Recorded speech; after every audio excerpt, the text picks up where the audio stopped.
नमस्कार। दास्तान timeless tales के नए एपिसोड में आपका स्वागत है। 90.4 एफएम पर आप सुन रहे हैं आपका अपना कम्युनिटी रेडियो स्टेशन बोल हैदराबाद और मेरा नाम है रश्मि। आज की कहानी को हमने चुना है हिंदी भाषा के सुप्रसिद्ध लेखक प्रेमचंद के पिटारे से।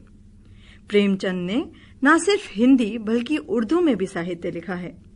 उनकी कहानियां कभी समाज की कुरीतियों पर चोट करती हैं तो कभी मानव मन के अनेक भावों का चित्रण करती हैं। आज मैं आपके लिए लाई हूं मुंशी प्रेमचंद की कहानी ईदगाह। रमजान के पूरे 30 रोजों के बाद ईद आई है। कितना मनोहर, कितना सुहावना प्रभात है। वृक्षों पर कुछ अजीब हरियाली है, खेतों में कुछ अजीब रौनक है, आसमान पर कुछ अजीब लालिमा है। आज का सूर्य देखो, कितना प्यारा, कितना शीतल है, मानो संसार को ईद की बधाई दे रहा है। गांव में कितनी हलचल है। ईदगाह जाने की तैयारियां हो रही हैं। किसी के कुर्ते में बटन नहीं है, पड़ोस के घर से सुई ताकत लेने दौड़ा जा रहा है। किसी के जूते कड़े हो गए हैं, उनमें तेल डालने के लिए तेली के घर भागा जाता है। जल्दी जल्दी बालों को सानी पानी दे दें। ईदगाह से लौटते लौटते दोपहर हो जाएगी। 3 कोस का पैदल रास्ता, फिर सैकड़ों आदमियों से मिलना भेंटना। दोपहर के पहले लौटना असंभव है। लड़के सबसे ज्यादा प्रसन्न हैं। किसी ने एक रोजा रखा है, वो भी दोपहर तक, किसी ने वो भी नहीं। लेकिन ईदगाह जाने की खुशी उनके हिस्से की चीज है। रोजे बड़े बूढ़ों के लिए होंगे, इनके लिए तो ईद है। रोज ईद का नाम रटते थे, आज वो आ गई। अब जल्दी पड़ी है कि लोग ईदगाह क्यों नहीं चलते। इन्हें गृहस्थी की चिंताओं से क्या प्रयोजन। सेवइयों के लिए दूध और शक्कर घर में है या नहीं, इनकी बला से। ये तो सेवइयां खाएंगे। वो क्या जाने कि अब्बाजान क्यों बदहवास चौधरी कायम अली के घर दौड़े जा रहे हैं।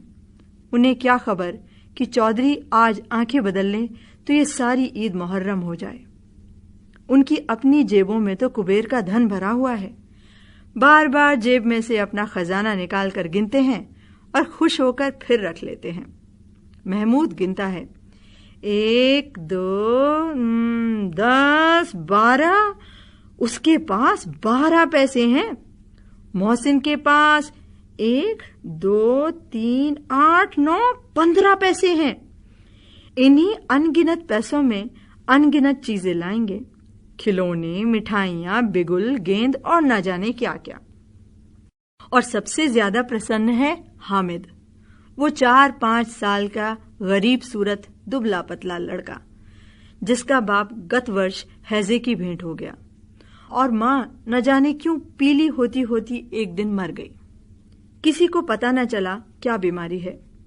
कहती तो कौन सुनने वाला था। दिल पर जो कुछ बीतती थी वो दिल ही में सहती थी, और जब ना सहा गया तो संसार से विदा हो गई। अब हामिद अपनी बूढ़ी दादी अमीना की गोद में सोता है और उतना ही प्रसन्न है। उसके अब्बाजान रुपए कमाने गए हैं, बहुत सी थैलियां लेकर आएंगे। अम्मी जान अल्लाह मियाँ के घर उसके लिए बड़ी अच्छी अच्छी चीजें लाने गई हैं, इसलिए हामिद प्रसन्न है। आशा तो बड़ी चीज है, और फिर बच्चों की आशा। उनकी कल्पना तो राई का पर्वत बना लेती है। हामिद के पांव में जूते नहीं हैं। सर पर एक पुरानी धुरानी टोपी है जिसका गोटा काला पड़ गया है, फिर भी वो प्रसन्न है। जब उसके अब्बाजान थैलियां और अम्मी जान नियामतें लेकर आएंगी तो वो दिल के अरमान निकाल लेगा। तब देखेगा मोहसिन, नूरे और सम्मी कहां से उतने पैसे लाएंगे। अभागिन अमीना अपनी कोठरी में बैठी रो रही है। आज ईद का दिन और उसके घर में दाना नहीं। आज आबिद होता तो क्या इसी तरह ईद आती और चली जाती। इस अंधकार और निराशा में वो डूबी जा रही है। किसने बुलाया था इस निगोड़ी ईद को। इस घर में उसका क्या काम है। लेकिन हामिद, उसे किसी के मरने जीने से क्या मतलब। उसके अंदर प्रकाश है, बाहर आशा। विपत्ति अपना सारा दलबल लेकर आए, हामिद की आनंद भरी चितवन उसका विध्वंस कर देगी। हामिद भीतर जाकर दादी से कहता है, तुम डरना नहीं अम्मा, मैं सबसे पहले आऊंगा, बिल्कुल ना डरना। अमीना का दिल कचोट रहा था। गांव के बच्चे अपने अपने बाप के साथ जा रहे हैं। हामिद का बाप अमीना के सिवा और कौन है? उसे कैसे अकेला मेले में जाने दे? उस भीड़ भाड़ में बच्चा कहीं खो जाए तो क्या हो? नहीं, अमीना उसे यूं ना जाने देगी। नन्ही सी जान, 3 कोस कैसे चलेगा? पैरों में छाले पड़ जाएंगे। जूते भी तो नहीं है। वो थोड़ी थोड़ी दूर पर उसे गोद ले लेगी, लेकिन यहां सिवैयां कौन पकाएगा? पैसे होते तो लौटते लौटते सब सामग्री जमा करके चटपट बना लेती। यहां तो घंटों चीजें जमा करते लगेंगे। मांगे ही का तो भरोसा ठहरा। उस दिन फहीमन के कपड़े सिले थे, 8 आने पैसे मिले थे। उस अठन्नी को ईमान की तरह बचाती चली आई थी इसी ईद के लिए। लेकिन कल ग्वालन सर पर सवार हो गई तो क्या करती? हामिद के लिए कुछ नहीं है तो 2 पैसों का दूध तो चाहिए ही। अब तो कुल 2 आने पैसे बच रहे। 3 पैसे हामिद की जेब में, 5 पैसे अमीना के बटुए में। यही तो बिसात है और ईद का त्योहार। अल्लाह ही बेड़ा पार लगाए। धोबन और नाइन और महत रानी और चुड़हारन सभी तो आएंगी। सभी को सेवैयां चाहिए और थोड़ा किसी की आंखों नहीं लगता। किस किस से मुंह चुराएगी? और मुंह क्यों चुराए? साल भर का त्योहार है। जिंदगी खैरियत से रहे, उनकी तकदीर भी तो उसी के साथ है। बच्चे को खुदा सलामत रखे, ये दिन भी कट जाएंगे। गांव से मेला चला और बच्चों के साथ हामिद भी जा रहा था। कभी सबके सब दौड़कर आगे निकल जाते, फिर किसी पेड़ के नीचे खड़े होकर साथ वालों का इंतजार करते। ये लोग क्यों इतना धीरे धीरे चल रहे हैं? हामिद के पैरों में तो जैसे पर लग गए हैं। वो कभी थक सकता है? शहर का दामन आ गया। सड़क के दोनों ओर अमीरों के बगीचे हैं। पक्की 4 दीवारी बनी हुई है। पेड़ों में आम और लीचियां लगी हुई हैं। कभी कभी कोई लड़का कंकड़ी उठाकर आम पर निशाना लगाता है। माली अंदर से गाली देता हुआ निकलता है। लड़के वहां से 1 फरलांग पर हैं, खूब हंस रहे हैं। माली को कैसा उल्लू बनाया है। बड़ी बड़ी इमारतें आने लगी। ये अदालत है, ये कॉलेज है, ये क्लब घर है। इतने बड़े कॉलेज में कितने लड़के पढ़ते होंगे? सब लड़के नहीं हैं जी, बड़े बड़े आदमी हैं। सच, उनकी बड़ी बड़ी मूछें हैं। इतने बड़े हो गए, अभी तक पढ़ने जाते हैं। न जाने कब तक पढ़ेंगे और क्या करेंगे इतना पढ़कर। हामिद के मदरसे में 2-3 बड़े बड़े लड़के हैं, बिल्कुल 3 कौड़ी के। रोज मार खाते हैं, काम से जी चुराने वाले। इस जगह भी उसी तरह के लोग होंगे और क्या। क्लब घर में जादू होता है। सुना है यहाँ मुर्दे की खोपड़ियां दौड़ती हैं और बड़े बड़े तमाशे होते हैं, पर किसी को अंदर नहीं जाने देते।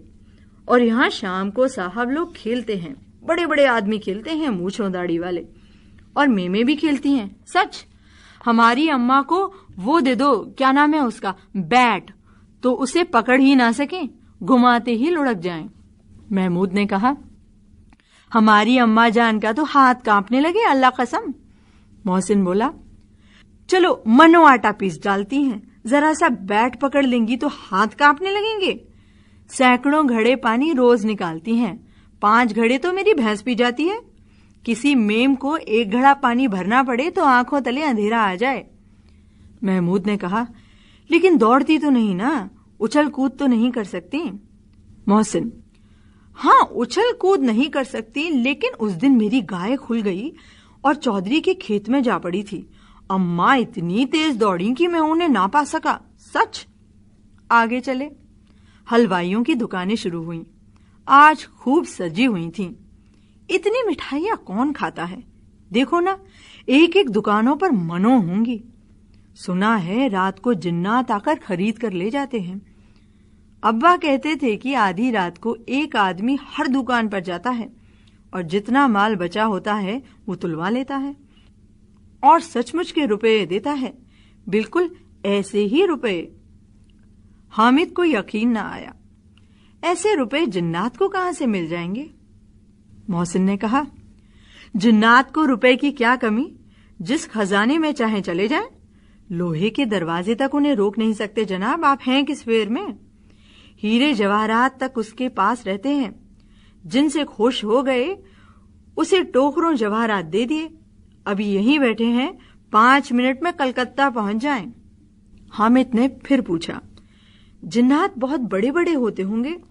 मोहसिन, एक एक सिर आसमान के बराबर होता है जी।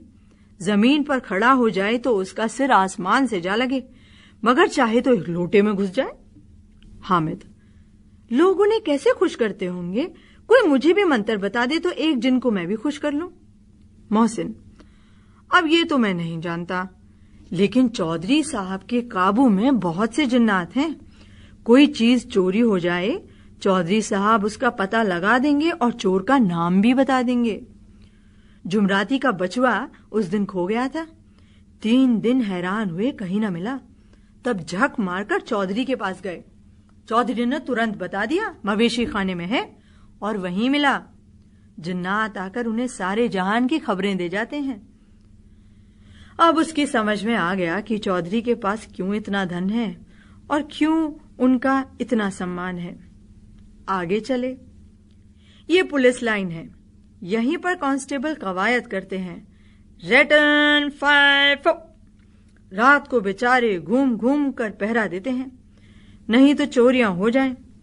मोहसिन ने प्रतिवाद किया, ये कांस्टेबल पहरा देते हैं? तभी तुम बहुत जानते हो। अजी हजरत यही चोरी कराते हैं। शहर के जितने चोर डाकू हैं सब इनसे मिले रहते हैं। रात को ये लोग चोरों से तो कहते हैं चोरी करो, और आप दूसरे मोहल्ले में जाकर जागते रहो पुकारते हैं। जब ही इन लोगों के पास इतने रुपए आते हैं। मेरे मामू एक थाने में कांस्टेबल हैं, 20 रुपया महीना पाते हैं, लेकिन 50 रुपए घर भेजते हैं। अल्लाह कसम, मैंने एक बार पूछा था कि मामू आप इतने रुपए कहाँ से पाते हैं? हंसकर कहने लगे, बेटा अल्लाह देता है। फिर आप ही बोले, हम लोग चाहे तो एक दिन में लाखों मार लाएं। हम तो इतना ही लेते हैं जिसमें अपनी बदनामी ना हो और नौकरी ना चली जाए। हामिद ने पूछा, ये लोग चोरी करवाते हैं तो इन्हें पकड़ता नहीं कोई? मोहसिन उसकी नादानी पर दया दिखाकर बोला, अरे पागल, इन्हें कौन पकड़ेगा? पकड़ने वाले तो ये खुद हैं, लेकिन अल्लाह इन्हें सजा भी खूब देता है। हराम का माल हराम में जाता है। थोड़े ही दिन हुए, मामू के घर में आग लग गई। सारी लेई पूंजी जल गई, एक बर्तन तक न बचा। कई दिन पेड़ के नीचे सोए, अल्लाह कसम पेड़ के नीचे। फिर न जाने कहां से 100 कर्ज ले आए, बर्तन बांधे आए। हामिद, 100 तो 50 से ज्यादा होते हैं। कहाँ 50, कहाँ 100? 50 एक थैली भर होता है, 100 तो 2 थैलियों में भी ना आए। अब बस्ती घनी होने लगी थी। ईदगाह जाने वालों की टोलियां नजर आने लगीं, एक से एक भड़कीले वस्त्र पहने हुए। कोई इक्के तांगे पर सवार, कोई मोटर पर। सभी इत्र में बसे, सभी के दिलों में उमंग। ग्रामीणों का ये छोटा सा दल अपनी विपन्नता से बेखबर संतोष और धैर्य में मगन चला जा रहा था। बच्चों के लिए नगर की सभी चीजें अनोखी थीं। जिस चीज की ओर ताकते ही रह जाते, और पीछे से बराबर हॉर्न की आवाज होने पर भी ना चेतते। हामिद तो मोटर के नीचे जाते जाते बचा। सहसा ईदगाह नजर आया। ऊपर इमली के घने वृक्षों की छाया, नीचे पक्का फर्श है जिस पर जाजिम बिछा हुआ है, और रोजेदारों की पंक्तियां एक के पीछे एक न जाने कहां तक चली गई हैं। पक्की जगत के नीचे तक, जहां जाजिम भी नहीं है। नए आने वाले आकर पीछे की कतार में खड़े हो जाते हैं। आगे जगह नहीं है। यहां कोई धन और पद नहीं देखता। इस्लाम की निगाह में सब बराबर हैं। इन ग्रामीणों ने भी वजू किया और पिछली पंक्ति में खड़े हो गए। दास्तान में अब लेते हैं एक छोटा सा ब्रेक।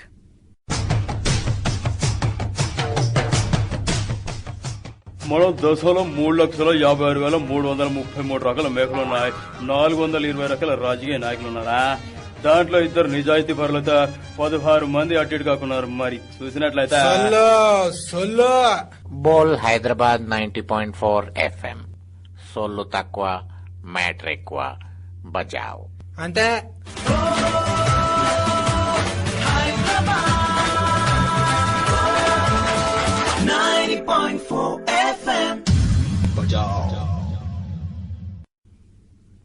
दास्तान टाइमलेस टेल्स में आपका स्वागत है।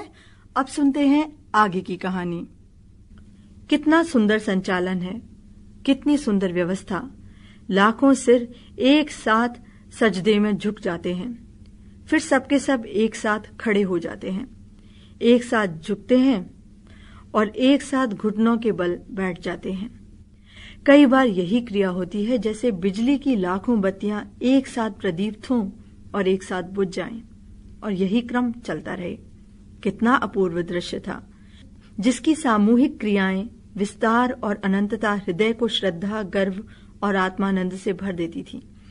मानो भ्रातृत्व का एक सूत्र इन समस्त आत्माओं को एक लड़ी में पिरोए हुए थे।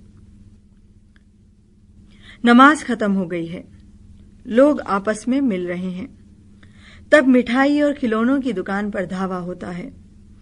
ग्रामीणों का यह दल इस विषय में बालकों से कम उत्साही नहीं है। ये देखो हिंडोला है, 1 पैसा देकर चढ़ जाओ।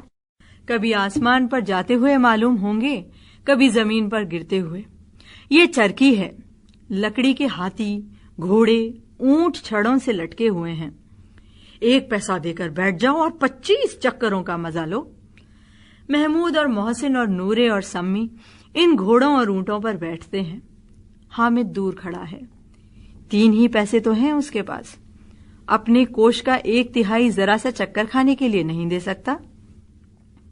सब चरखियों से उतरते हैं, अब खिलौने लेंगे। इधर दुकानों की कतार लगी हुई है, तरह तरह के खिलौने हैं। सिपाही और गुजरिया, राजा और वकील, भिश्ती और धोबन और साधु। वाह, कितने सुंदर खिलौने हैं। अब बोलना ही चाहते हैं। महमूद सिपाही लेता है, खाकी वर्दी और लाल पगड़ी वाला, कंधे पर बंदूक रखे हुए। मालूम होता है अभी कवायद किए चला आ रहा है। मोहसिन को भिश्ती पसंद आया। कमर झुकी हुई है, ऊपर मशक रखे हुए हैं। मशक का मुंह एक हाथ से पकड़े हुए है। कितना प्रसन्न है, शायद कोई गीत गा रहा है। बस मशक से पानी उड़ेलना ही चाहता है। नूरी को वकील से प्रेम है। कैसी विद्वता है उसके मुख पर। काला चोगा, नीचे सफेद अचकन, अचकन के सामने की जेब में घड़ी, सुनहरी जंजीर, एक हाथ में कानून का पोथा लिए हुए। मालूम होता है अभी किसी अदालत से जिरा या बहस किए चले आ रहे हैं। यह सब 2-2 पैसे के खिलौने हैं। हामिद के पास कुल 3 पैसे हैं। इतने महंगे खिलौने वो कैसे ले? खिलौना हाथ से छूट पड़े तो चूर चूर हो जाए, जरा पानी पड़े तो सारा रंग धुल जाए। ऐसे खिलौने लेकर वो क्या करेगा, किस काम के? मोहसिन कहता है, मेरा भिश्ती रोज पानी दे जाएगा सांझ सवेरे। महमूद, और मेरा सिपाही घर का पहरा देगा, कोई चोर आएगा तो फौरन बंदूक से फायर कर देगा। नूरे, और मेरा वकील खूब मुकदमा लड़ेगा। सम्मी, और मेरी धोबन रोज कपड़े धोएगी। हामिद खिलौनों की निंदा करता है। मिट्टी ही के तो हैं, गिरे तो चकनाचूर हो जाएं।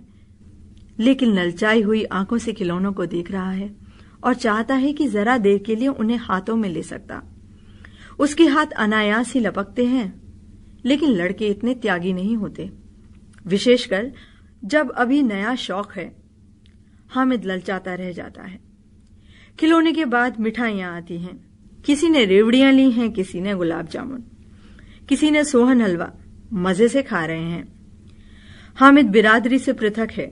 अभागे के पास 3 पैसे हैं। क्यों नहीं कुछ लेकर खाता? ललचाई आंखों से सबकी ओर देखता है। मोहसिन कहता है, हामिद रेवड़ी ले जा, देख कितनी खुशबूदार है। हामिद को संदेह हुआ, यह केवल क्रूर विनोद है। मोहसिन इतना उदार नहीं है। लेकिन यह जानकर भी वो उसके पास जाता है। मोहसिन दोने से एक रेवड़ी निकालकर हामिद की ओर बढ़ाता है। हामिद हाथ फैलाता है। मोहसिन रेवड़ी अपने मुंह में रख लेता है।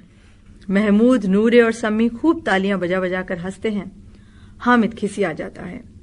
मोहसिन, अच्छा अब के जरूर देंगे हामिद, अल्लाह कसम ले जा। हामिद, रखे रहो, क्या मेरे पास पैसे नहीं हैं? सम्मी, 3 ही पैसे तो हैं, 3 पैसे में क्या क्या लोगे? महमूद, हमसे गुलाब जामुन ले जाओ हामिद, मोहसिन बदमाश है। हामिद, मिठाई कौन बड़ी नेमत है, किताब में कितनी बुराइयां लिखी हैं। मोहसिन, लेकिन दिल में कह रहे होगे कि मिले तो खा लें, अपने पैसे क्यों नहीं निकालते। महमूद, हम समझते हैं इसकी चालाकी। जब हमारे सारे पैसे खर्च हो जाएंगे तो हमें ललचा ललचा कर खाएगा ये। मिठाइयों के बाद कुछ दुकानें लोहे के चीजों की, कुछ गिलट और कुछ नकली गहनों की। लड़कों के लिए यहां कोई आकर्षण न था। वे सब आगे बढ़ गए। हामिद लोहे की दुकान पर रुक जाता है। कई चिमटे रखे हुए थे। उसे ख्याल आया, दादी के पास चिमटा नहीं है। तवे से रोटियां उतारती है तो हाथ जल जाता है। अगर वो चिमटा ले जाकर दादी को दे तो वो कितना प्रसन्न होंगी। फिर उनकी उंगलियां कभी न जलेंगी। घर में एक काम की चीज हो जाएगी। खिलौने से क्या फायदा, व्यर्थ में पैसे खराब होते हैं। जरा देर ही तो खुशी होती है, फिर तो खिलौनों को कोई आंख उठाकर नहीं देखता। यह तो घर पहुंचते पहुंचते टूट फूट कर बराबर हो जाएंगे। चिमटा कितने काम की चीज है। रोटियां तवे से उतार लो, चूल्हे में सेक लो। कोई आग मांगने आए तो चटपट चूल्हे से आग निकाल कर उसे दे दो। अम्मा बेचारी को कहां फुर्सत है कि बाजार आए, और इतने पैसे ही कहां मिलते हैं। रोज हाथ जला लेती हैं। हामिद के साथ ही आगे बढ़ गए। सबील पर सबके सब शरबत पी रहे हैं। देखो सब कितने लालची हैं। इतनी मिठाइयां ली, मुझे किसी ने एक भी ना दी। उस पर कहते हैं मेरे साथ खेलो, मेरा ये काम करो। अब अगर किसी ने कोई काम करने को कहा ना तो पूछूंगा। खाए मिठाइयां, अपने आप मुंह सड़ेगा, फोड़े पुंसियां निकलेंगी, अपने आप ही जबान चटोरी हो जाएगी। तब घर में से पैसे चुराएंगे और मार खाएंगे। किताब में झूठी बातें थोड़ी ही लिखी हैं, मेरी जबान क्यों खराब होगी। अम्मा चिमटा देखते ही दौड़कर मेरे हाथ से ले लेंगी और कहेंगी, मेरा बच्चा अम्मा के लिए चिमटा लाया है। हजारों दुआएं देंगी। फिर पड़ोस की औरतों को दिखाएंगी। सारे गांव में चर्चा होने लगेगी, हामिद चिमटा लाया है, कितना अच्छा लड़का है। इन लोगों के खिलौनों पर कौन इन्हें दुआएं देगा। बड़ों की दुआएं सीधे अल्लाह के दरबार में पहुंचती हैं और तुरंत सुनी जाती हैं। मेरे पास पैसे नहीं हैं, तभी मोहसिन और महमूद यूं मिजाज दिखाते हैं। मैं भी इनको मिजाज दिखाऊंगा। खेलें खिलौने और खाएं मिठाइयां। मैं नहीं खेलता खिलौने, किसी का मिजाज क्यों सहूं। मैं गरीब सही, किसी से कुछ मांगने तो नहीं जाता। आखिर अब्बा जान कभी ना कभी तो आएंगे ही, अम्मी भी आएंगी ही। फिर इन लोगों से पूछूंगा कितने खिलौने लोगे। एक एक को टोकरियां खिलौने दूं और दिखा दूं दोस्तों के साथ इस तरीके का सलूक किया जाता है। ये नहीं कि एक पैसे की रेवड़ियां ली तो चिढ़ा चिढ़ा कर खाने लगे। सबके सब हंसेंगे कि हामिद ने चिमटा लिया है। हंसे मेरी बला से। उसने दुकानदार से पूछा, ये चिमटा कितने का है। दुकानदार ने उसकी ओर देखा और कोई आदमी साथ न देखकर कहा, तुम्हारे काम का नहीं है जी। बिकाऊ है कि नहीं। बिकाऊ क्यों नहीं है और यहां क्यों लाद के लाए हैं। तो बताते क्यों नहीं, क्या पैसे का है। 6 पैसे लगेंगे। हामिद का दिल बैठ गया। ठीक ठीक बताओ। ठीक ठीक 5 पैसे लगेंगे, लेना हो लो, नहीं तो चलते बनो। हामिद ने कलेजा मजबूत करके कहा, 3 पैसे लोगे। ये कहता हुआ वह आगे बढ़ गया कि दुकानदार की घुड़कियां ना सुने। लेकिन दुकानदार ने घुड़कियां ना दी, बुलाकर चिमटा दे दिया। हामिद ने उसे इस तरह कंधे पर रखा मानो बंदूक हो और शान से अकड़ता हुआ संगियों के पास आया। जरा सुने सबके सब क्या आलोचनाएं करते हैं। मोहसिन ने हंसकर कहा, ये चिमटा क्यों लाया है पगले, इसका क्या करेगा। हामिद ने चिमटे को जमीन पर पटक कर कहा, जरा अपने भिश्ती जमीन पर गिरा दो, सारी पसलियां चूर चूर हो जाएंगी बच्चों की। महमूद बोला, ये चिमटा कोई खिलौना है। हामिद, खिलौना क्यों नहीं है, अभी कंधे पर रखा तो बंदूक हो गई, हाथ में लिया तो फकीरों का चिमटा हो गया। चाहूं तो इससे मंजीरे का भी काम लिया जा सकता है। एक चिमटा जमा दूं तो तुम लोगों के सारे खिलौनों की जान निकल जाए। तुम्हारे खिलौने कितना ही जोर लगाएं, मेरे चिमटे का बाल भी बांका नहीं कर सकते। मेरा बहादुर शेर है चिमटा। सम्मी ने खंजरी ली थी। प्रभावित होकर बोला, मेरी खंजरी से बदलोगे, 2 आने की है। हामिद ने खंजरी की ओर उपेक्षा से देखा। मेरा चिमटा चाहे तो तुम्हारी खंजरी का पेट फाड़ डाले। बस एक चमड़े की झिल्ली लगा दी, ढप ढप ढप ढप बोलने लगी। जरा सा पानी लग जाए तो खत्म हो जाए। मेरा बहादुर चिमटा आग में, पानी में, आंधी में, तूफान में बराबर डटा खड़ा रहेगा। चिमटे ने सभी को मोहित कर लिया, लेकिन अब पैसे किसके पास धरे हैं। फिर मेले से दूर निकल आए हैं। 9 कब के बज गए, धूप तेज हो रही है, घर पहुंचने की जल्दी हो रही है। बाप से जिद भी करें तो चिमटा नहीं मिल सकता। हामिद है बड़ा चालाक, इसीलिए बदमाश ने अपने पैसे बचा रखे थे। अब बालकों के 2 दल हो गए हैं। महमूद, मोहसिन, सम्मी और नूरे एक तरफ है, हामिद अकेला दूसरी तरफ। शास्त्रार्थ हो रहा है। सम्मी तो विधर्मी हो गया, दूसरे पक्ष से जा मिला। लेकिन मोहसिन, महमूद और नूरे भी हामिद से 1-1, 2-2 साल बड़े होने पर भी हामिद की आघातों से आतंकित हो उठे हैं। उसके पास न्याय का बल है और नीति की शक्ति। एक और मिट्टी है और दूसरी ओर लोहा, जो इस वक्त अपने को फौलाद कह रहा है। वो अजेय है, घातक है। अगर कोई शेर आ जाए, मियाँ भिश्ती के छक्के छूट जाएं। मियाँ सिपाही मिट्टी की बंदूक छोड़कर भाग जाएं। वकील साहब की नानी मर जाए, चौगे में मुंह छुपाकर जमीन पर लेट जाएं। मगर ये चिमटा, ये बहादुर, ये रुस्तमे हिंद लपक कर शेर की गर्दन पर सवार हो जाएगा और आंखें निकाल लेगा। मोहसिन ने एड़ी चोटी का जोर लगाकर कहा, अच्छा पानी तो नहीं भर सकता। हामिद ने चिमटा को सीधा खड़ा करके कहा, भिश्ती को एक डांट बताएगा तो दौड़ा हुआ पानी लेकर उसके द्वार पर छिड़कने लगेगा। मोहसिन परास्त हो गया, पर महमूद ने कुमक पहुंचाई, अगर बच्चों पकड़े जाएं तो अदालत में बंधे बंधे फिरेंगे, तब वकील साहब के ही पैरों में पड़ेंगे। हामिद इस प्रबल तर्क का जवाब न दे सका। उसने पूछा, हमें पकड़ने कौन आएगा? नूरे ने अकड़कर कहा, ये सिपाही बंदूक वाला। हामिद ने मुंह चिढ़ाकर कहा, ये बेचारे हम बहादुर रुस्तमे हिंद को पकड़ेंगे? अच्छा लाओ, अभी जरा कुश्ती हो जाए, इसकी सूरत देखकर धूर से भागेंगे, पकड़ेंगे क्या बेचारे। मोहसिन को एक नई चोट सूझ गई, तुम्हारे चिमटे का मुंह रोज आग में जलेगा। उसने समझा था कि हामिद लाजवाब हो जाएगा, लेकिन ये बात ना हुई। हामिद ने तुरंत जवाब दिया, आग में बहादुर ही कूदते हैं जनाब। तुम्हारे ये वकील, सिपाही और भिश्ती लौंडियों की तरह घर में घुस जाएंगे। आग में कूदना वो काम है जो रुस्तमे हिंद ही कर सकता है। महमूद ने एक जोर लगाया, वकील साहब कुर्सी मेज पर बैठेंगे, तुम्हारा चिमटा तो बावर्ची खाने में जमीन पर पड़ा रहेगा। इस तर्क ने सम्मी और नूरे को भी सजीव कर दिया। कितने ठिकाने की बात कही है पट्टे ने। चिमटा बावर्ची खाने में पड़ा रहने के सिवा और कर भी क्या सकता है। हामिद को कोई फड़कता हुआ जवाब ना सूझा तो उसने धांधली शुरू करी, मेरा चिमटा बावर्ची खाने में नहीं रहेगा। वकील साहब कुर्सी पर बैठेंगे तो जाकर उन्हें जमीन पर पटक देगा और उनका कानून उनके पेट में डाल देगा। बात कुछ बनी नहीं, खासी गाली गलौज थी, लेकिन कानून को पेट में डालने वाली बात छा गई, और ऐसी छा गई कि तीनों सूरमा मुंह ताकते रह गए, मानो कोई धेलचा कनकौआ किसी गंडे वाले कनकौए को काट गया हो। कानून मुंह से बाहर निकलने वाली चीज है, उसको पेट के अंदर डाल दिया जाए, बेतुकी सी बात होने पर भी कुछ नयापन तो रखती है। हामिद ने मैदान मार लिया। उसका चिमटा रुस्तमे हिंद है। अब इसमें मोहसिन, महमूद, नूरे, सम्मी किसी को भी आपत्ति नहीं हो सकती। विजेता को हारने वालों से जो सत्कार मिलना स्वाभाविक है, वो हामिद को भी मिला। औरों ने 3-3, 4-4 आने पैसे खर्च किए, पर कोई काम की चीज न ला सके। हामिद ने 3 पैसों में रंग जमा लिया। सच ही तो है, खिलौनों का क्या भरोसा, टूट फूट जाएंगे। हामिद का चिमटा तो बना रहेगा परसों। संधि की शर्तें तय होने लगी। मोहसिन ने कहा, जरा अपना चिमटा दो, हम भी देखें। तुम हमारा भिश्ती लेकर देखो। महमूद और नूरे ने भी अपने अपने खिलौने पेश किए।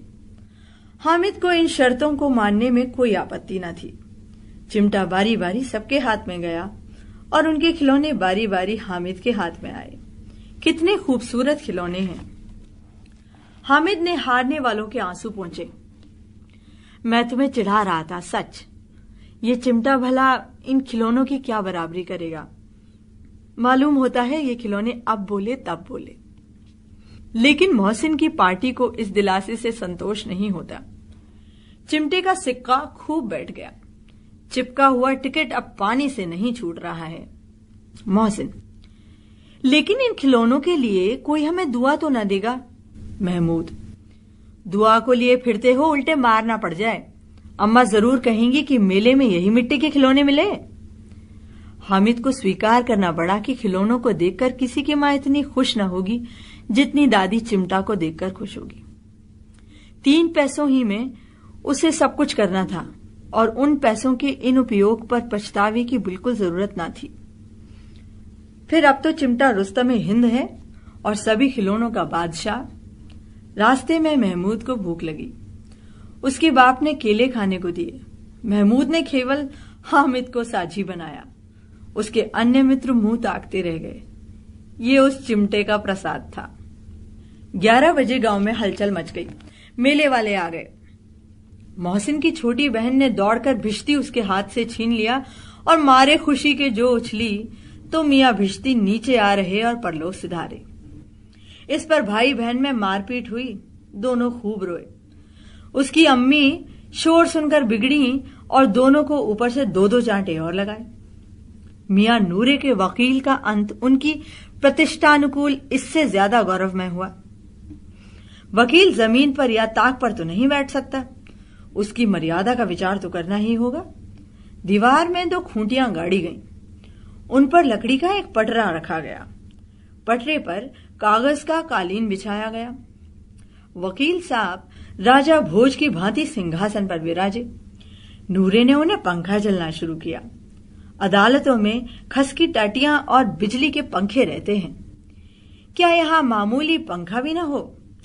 कानून की गर्मी दिमाग पर चढ़ जाएगी ना कि नहीं? बांस का पंखा आया और नूरे हवा करने लगा। मालूम नहीं पंखे की हवा से या पंखे की चोट से वकील साहब स्वर्गलोक से मृत्युलोक में आ रहे और उनका माटी का चोला माटी में मिल गया। फिर बड़े जोर शोर से मातम हुआ और वकील साहब की अस्थि घूरे पर डाल दी गई। अब रहा महमूद का सिपाही। उसे चटपट गांव का पहरा देने का चार्ज मिल गया। लेकिन पुलिस का सिपाही कोई साधारण व्यक्ति तो नहीं जो अपने पैरों पर चले। वो तो पालकी पर चलेगा भाई। एक टोकरी आई। उसमें कुछ लाल रंग के फटे पुराने चिथड़े बिछाए गए जिसमें सिपाही आराम से लेटे। नूरे ने यह टोकरी उठाई और अपने द्वार पर चक्कर लगाने लगे। उनके दोनों छोटे भाई सिपाही की तरह छोने वाले जागते लो पुकारते चलते हैं। मगर रात तो अंधेरी होनी चाहिए। महमूद को ठोकर लग जाती है। टोकरी उसके हाथ से छूटकर गिर पड़ती है और मियां सिपाही अपनी बंदूक लिए जमीन पर आ जाते हैं और उनकी एक टांग में विकार आ जाता है। महमूद को आज ज्ञात हुआ कि वो अच्छा डॉक्टर है। उसको ऐसा मरहम मिल गया है जिससे वो टूटी टांग को आनन फानन जोड़ सकता है। केवल गूलर का दूध चाहिए। गूलर का दूध आता है, टांग जोड़ दी जाती है। लेकिन सिपाही को जो ही खड़ा किया जाता है टांग जवाब दे देती है। शल्य क्रिया असफल हुई। तब उसकी दूसरी टांग भी तोड़ दी जाती है। अब कम से कम एक जगह आराम से तो बैठ सकता है। एक टांग से तो न चल सकता था न बैठ सकता था। अब ये सिपाही सन्यासी हो गया है। अपनी जगह पर बैठा बैठा पहरा देता है। कभी कभी देवता भी बन जाता है।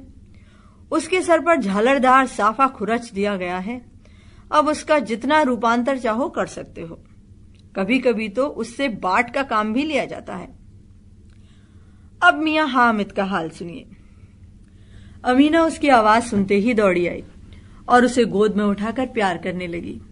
सहसा उसके हाथ में चिमटा देखकर वो चौंकी। ये चिमटा कहाँ था? मैंने मोल लिया है। कितने पैसे में? 3 पैसे दिए। अमीना ने छाती पीट ली। ये कैसा बेसमझ लड़का है जो दोपहर हुआ कुछ खाया न पिया, लाया क्या? चिमटा। सारे मेले में तुझे और कोई चीज न मिली जो ये लोहे का चिमटा उठा लाया? हामिद ने अपराधी भाव से कहा, तुम्हारी उंगलियां तवे से जल जाती थी इसलिए मैंने इसे लिया। बुढ़िया का क्रोध तुरंत स्नेह में बदल गया और स्नेह भी वो नहीं जो प्रगल्भ होता है। और अपनी सारी कसक शब्दों में बिखेर देता है। यह मूक स्नेह था, खूब ठोस रस और स्वाद से भरा हुआ। बच्चे में कितना त्याग, कितना सद्भाव और कितना विवेक है। दूसरों को खिलौने लेते और मिठाई खाते देखकर इसका मन कितना ललचाया होगा। इतना जब्त इससे हुआ कैसे? वहां भी इसे अपनी बुढ़िया दादी की याद बनी रही। अमीना का मन गदगद हो गया। और अब एक बड़ी विचित्र बात हुई, हामिद के इस चिमटे से भी विचित्र। बच्चे हामिद ने बूढ़े हामिद का पार्ट खेला था। बुढ़िया अमीना बालिका अमीना बन गई। वो रोने लगी, दामन फैलाकर हामिद को दुआएं देती जाती थी और आंसू की बड़ी बड़ी बूंदें गिराती जाती थी। हामिद इसका रहस्य क्या समझता?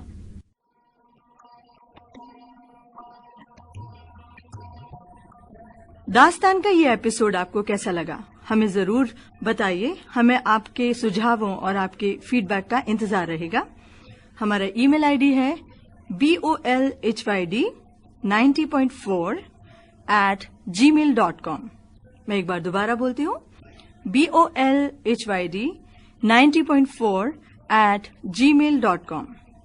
आप हमें हमारे फेसबुक पेज बोल हैदराबाद 90.4 FM पर भी फॉलो कर सकते हैं। अगर आपका भी स्टोरी नरेशन में इंटरेस्ट है तो बोल हैदराबाद में आप अपनी कहानियां भी रिकॉर्ड कर सकते हैं। हमारा पता है बोल हैदराबाद, यूनिवर्सिटी ऑफ हैदराबाद, गच्चीबौली।